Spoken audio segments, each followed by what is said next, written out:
God, when I in awesome wonder consider all the worlds thy hands have made. I see the stars, I hear the rolling thunder, thy power throughout the universe displayed. Then sings my soul, my Savior God, to thee. How great thou art, how great thou art. Then sings my soul, my Savior God, to thee. How great thou art, how great thou art. When through the woods and forest glades I wander and hear the birds sing sweetly in the trees, when I look down from lofty mountain grandeur and hear the brook and feel the gentle breeze, then sings my soul, my Savior God, to thee. How great thou art, how great thou art. Then sings my soul, my Savior God, to thee. How great thou art, how great thou art, how great thou art, how great thou art.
shoot the artillery. I may never zoom on the enemy, but I'm in the Lord's army. I'm in the Lord's army, yes sir. I'm in the Lord's army, yes sir. I may never march in the infantry, ride in the cavalry, shoot the artillery. I may never zoom on the enemy, but I'm in the Lord's army.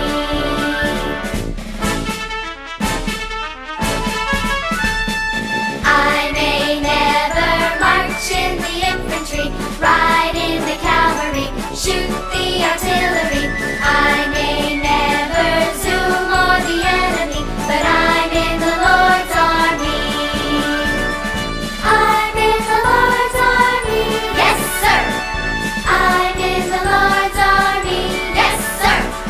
I may never march in the infantry, ride in the cavalry, shoot the artillery. I may never zoom on the enemy, but I'm in the Lord's army.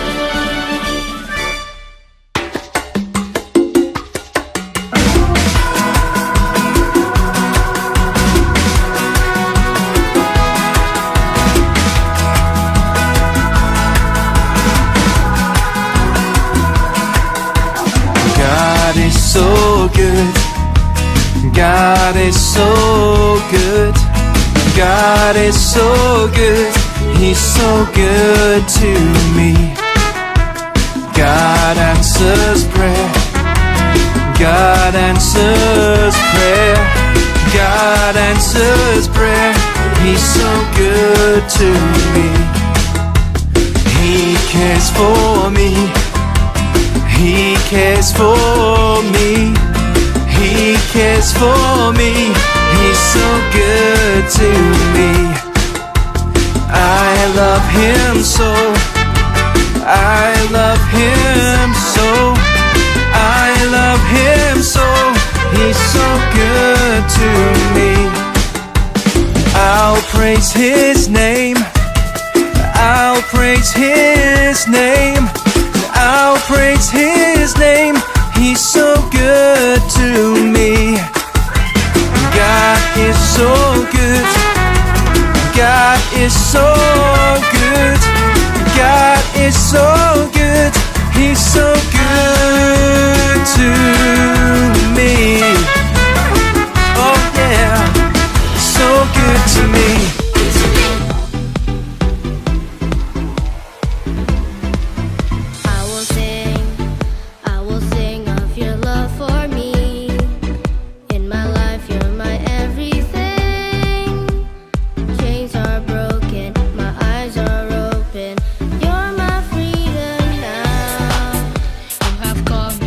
From the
Nothing's gotta stop us. We just gotta go on. Even when it looks bad, I know I can hold on. Praise Him, even when it may seem like you should just give up on the verge of breaking. Face my fears, wipe my tears. I break the chain just to make sure I got it. I'll just pray again. You bring me to the light, away from the dark side. You turn my loss, my ashes into shining star bright. I'll praise you forever. I'll praise you forever.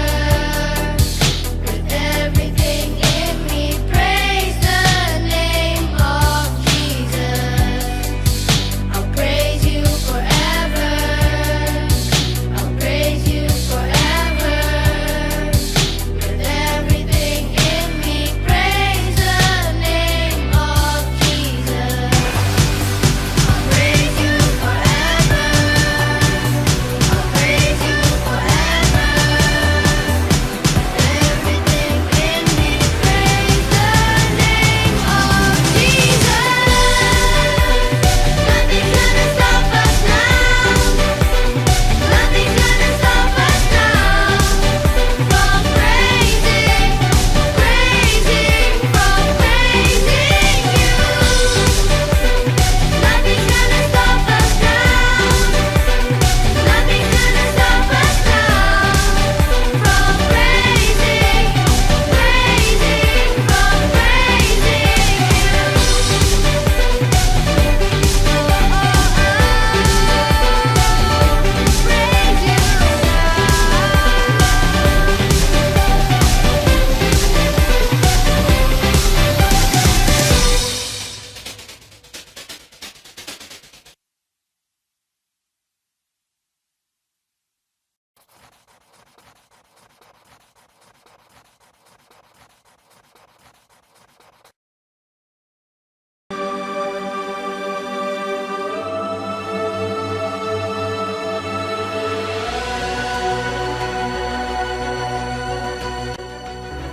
Orang Amalek telah menyerbu tanah Negeb dan Siklak.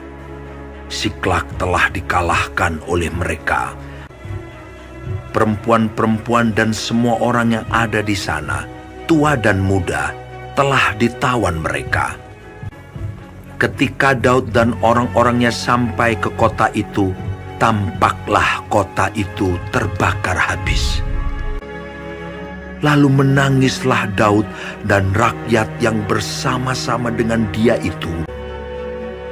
Dan Daud sangat terjepit karena rakyat mengatakan hendak melempari dia dengan batu. Seluruh rakyat itu telah pedih hati, masing-masing karena anaknya laki-laki dan perempuan.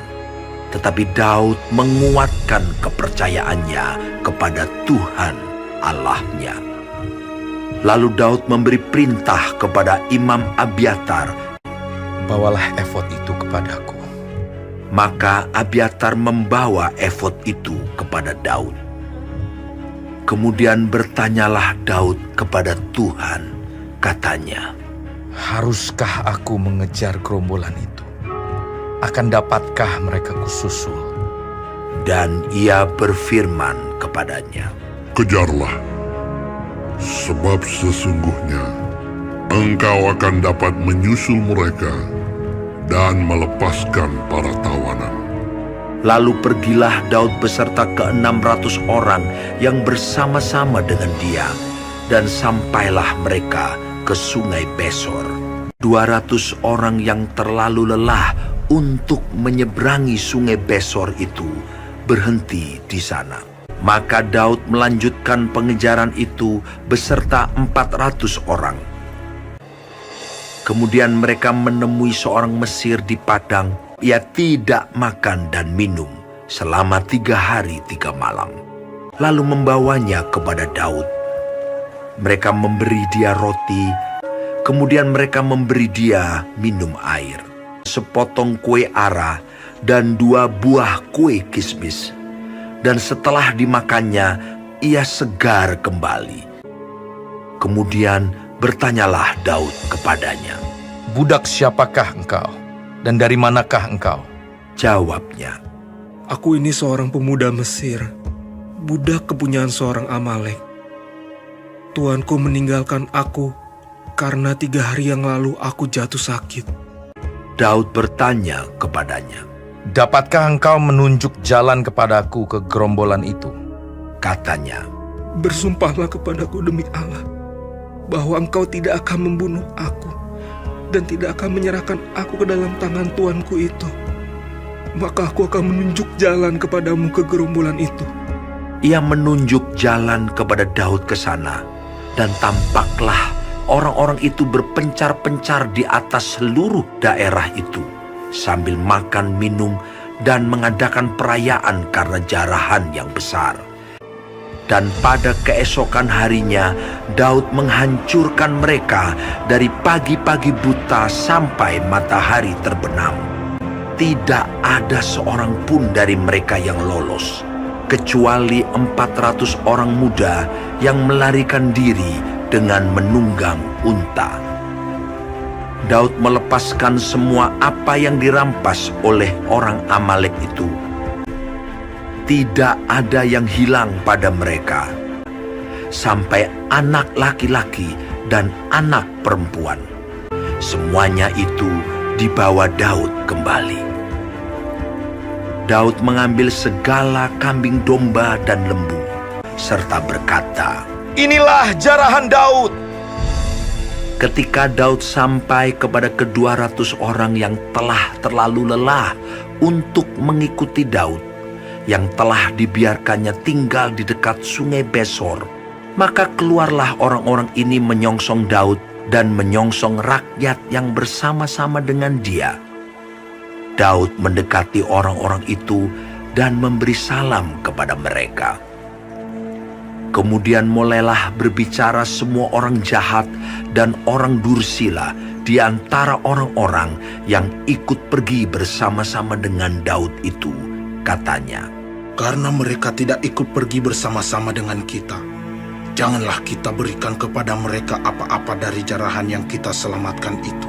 tetapi Daud berkata, Janganlah kamu, saudara-saudaraku, berbuat demikian dengan apa yang diberikan Tuhan kepada kita, sebab Ia telah melindungi kita dan menyerahkan ke dalam tangan kita gerombolan yang menyerang kita. Bagian orang yang tinggal di dekat barang-barang adalah sama seperti bagian orang yang pergi berperang. Itu akan dibagi sama-sama.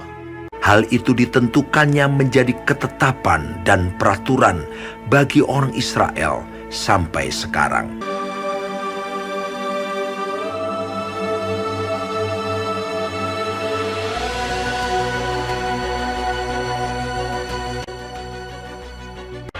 Bahwa Salomo telah diurapi menjadi raja menggantikan ayahnya. Hiram, Raja Tirus, senantiasa bersahabat dengan Daud.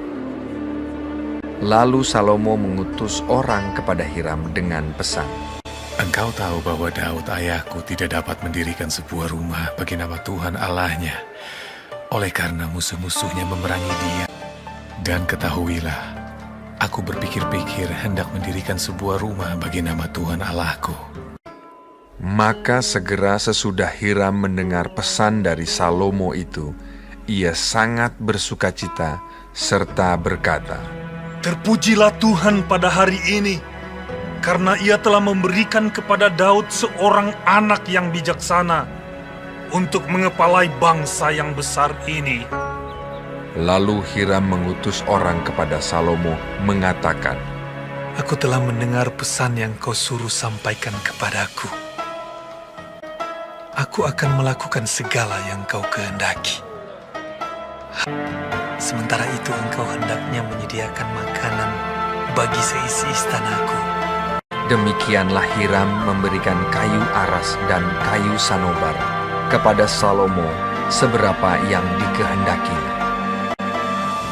Lalu Salomo memberikan kepada Hiram 20.000 kor gandum dan 20 kor minyak tumbuk, bahan makanan bagi seisi istananya tahun demi tahun.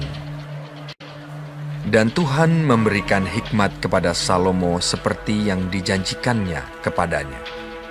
Maka damai pun ada antara Hiram dan Salomo.